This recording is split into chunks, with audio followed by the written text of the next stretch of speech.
You've probably already done the math in your head.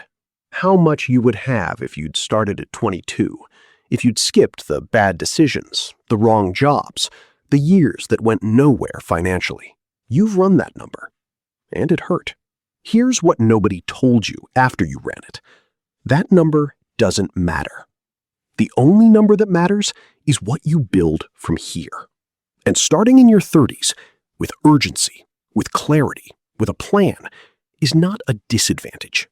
It's a different kind of advantage, one most people never discover because they gave up before they understood it.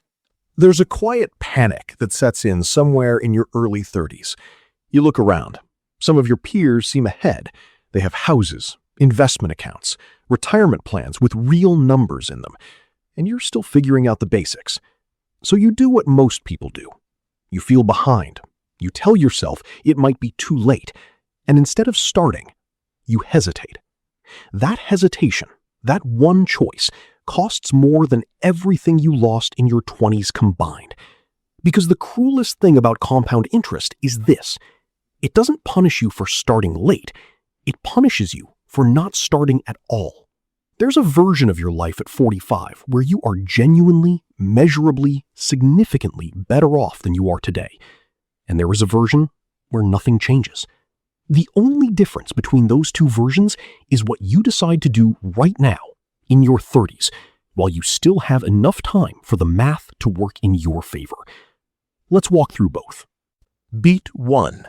What the 20s actually cost you. First, let's be honest about the 20s. For most people, they were expensive. Not always in obvious ways. Sometimes the cost was subtler. It was the years of renting without investing the difference. The paycheck that went to lifestyle before anything else. The 401k you could have opened at 23 and didn't. Here's what that actually costs in real numbers. Someone who invested $300 a month starting at 22, by the time they're 32, they have roughly $58,000 at a 10% average annual return. That $58,000, even if they never add another dollar, becomes $402,000 by age 62. That is what the 20s cost you. Not a small number. But here's what most people miss when they look at that figure. That number assumes you stopped entirely. It assumes you look at that gap and walk away. The people who build real wealth in their 30s don't walk away. They look at that number, feel the urgency it creates, and use it as fuel. Because the 30s have something the 20s almost never have. Higher income, clearer priorities, and the kind of motivation that only comes from knowing exactly what's at stake. The 20s are over. What they cost you is fixed. What you do next is not. Beat 2. The moment your 30s feel different. Something shifts in your 30s that almost no one talks about. The financial chaos of your 20s starts to stabilize. You know your income better. You know your expenses better. You've lived through enough bad financial decisions to actually recognize them in real time. That clarity is worth more than a head start. The 22-year-old investing doesn't know what they want. They don't know what they're building toward. They're saving because someone told them to. The 32-year-old who decides to start building wealth knows exactly why. They've felt the cost of not having it. And that reason, that specific, personal, felt-in-the-body reason, is what makes the difference between someone who starts and someone who sustains. Starting without knowing why almost always stops. Starting with urgency and a clear picture of what you're building toward is harder to quit. Your 30s gave you the why that your 20s couldn't. Now you need the what and the how. Before we get into the exact blueprint, I want to show you something concrete. Two people, same age, same decade ahead of them. One starts now, one keeps waiting. The gap between those two lives, by the time they're 45, is not small. Beat 3. Two futures, same starting point. Person A is 33 years old. They've been telling themselves they'll start investing when things are more settled. Their income is decent. Their spending is manageable, but nothing is going toward the future. They're not failing. They're just standing still. Person B is also 33. Same income, same city, same cost of living. But last month, they opened a Roth IRA, automated a $400 monthly contribution into a total market index fund, and they didn't touch it. Now fast forward 12 years. Person A is 45, still doing okay, still managing, still meaning to get around to it. Their net worth hasn't moved much. They have some savings, no real investment base. Person B is 45. That $400 a month, compounding at 10% annually for 12 years, is now $86,000. Not a fortune, but a foundation. More importantly, Person B has a habit, a system, and momentum. They've increased contributions twice. They didn't panic during 2 market corrections. They just kept going. At 55, Person B crosses $300,000. At 62, they're approaching retirement with over $600,000.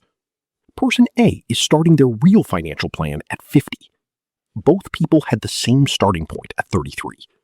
One chose now, one chose later. Later is the most expensive word in personal finance. The math is clear. The question is never whether it's worth doing. It always is. The question is what to actually do first. Specifically, in order.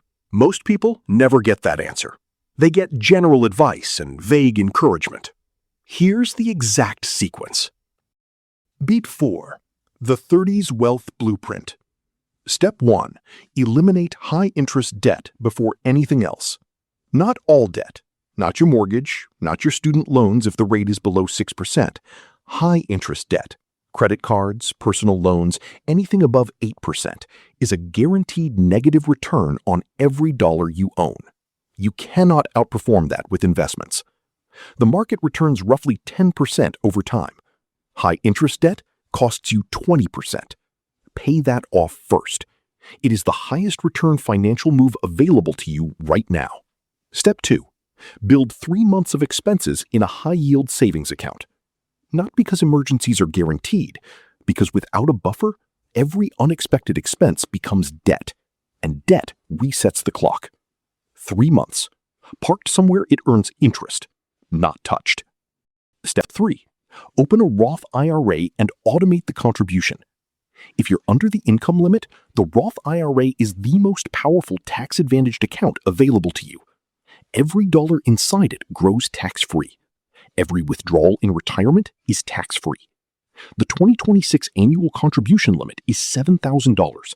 That's $583 a month. If you can't hit that immediately, start at $200. Automate it. Then increase by $50 every quarter until you reach the limit. Inside the Roth, invest in a total market index fund or an S&P 500 index fund. Low fees, broad exposure, long-term proven returns. No individual stocks, no speculation. Not yet. Step 4. If your employer offers a 401k match, take all of it. A 100% match on 3% of your salary is a 100% instant return. There is no better guaranteed investment on earth. If you're leaving that match on the table, you are declining free money every single paycheck. Beat 5. The 30s advantage nobody talks about. Here's what the 30s have that nobody gives them credit for. Time isn't gone. It's compressed. And compression creates urgency. Urgency creates discipline. Discipline creates wealth. The 22-year-old investor has 40 years and treats it like infinity. They skip months, they cash out early, they start over twice. The 33-year-old investor knows exactly what those lost years cost. They don't skip months. They automate, so the decision is never in their hands in the first place. There's another advantage. Your income is likely the highest it has ever been. Not at its peak, but the trajectory in your 30s is steeper than any other decade. A 25% increase in income between 30 and 40 is common. The question is whether that increase goes to lifestyle or to wealth. Most people answer that question without thinking about it. Every raise becomes a nicer apartment, a newer car, a slightly more expensive version of the same life. The ones who build real wealth in their 30s make a different decision. They keep their lifestyle flat, or close to it, and redirect every income increase directly into investments. Not dramatically, not perfectly. They just don't let spending grow as fast as income. That gap between what you earn and what you spend is where wealth is built. Every dollar that lives in that gap is working for you while you sleep. Beat 6. What 45 looks like. Let's paint the picture honestly. You start now at 33. You follow the blueprint. You clear your high-interest debt in 18 months. You build your emergency fund over 6 months alongside that. You open the Roth IRA and automate $400 a month. You take the full employer match on your 401k. Over the next 12 years, your income grows. You increase contributions, not dramatically, just consistently. At 45, you don't look wealthy. That's intentional. You drive the same car for a few years longer than your peers. You don't announce what's in your accounts. But your combined retirement accounts are approaching $250,000. Your high-interest debt is gone. You have a 3-month buffer that hasn't been touched. And you have something harder to quantify, but just as real. You have a decade of financial discipline built into your identity. You don't stress about market corrections. You've been through 2 and kept contributing. You don't need a raise to feel financially stable. You have a system. That version of 45 is not exceptional. It is completely available to anyone who starts now and doesn't stop. The difference between that person and the one who keeps waiting is not talent. It's not income. It's not luck. It is the decision, made today, to not be the person who looked back at their 30s and wished they had started. Your 30s are not a consolation prize. They are not the decade you spend recovering from your 20s. They are the decade where most people make the single most consequential financial decision of their lives, whether they start or whether they wait. That decision will show up in every number, at 45, at 55, at 65. You already know which one you want to make. The people who retire with real wealth didn't find a shortcut.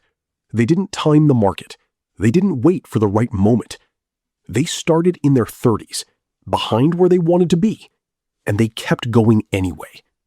Quietly, consistently, without telling anyone. Your 30s are not too late. Remember that.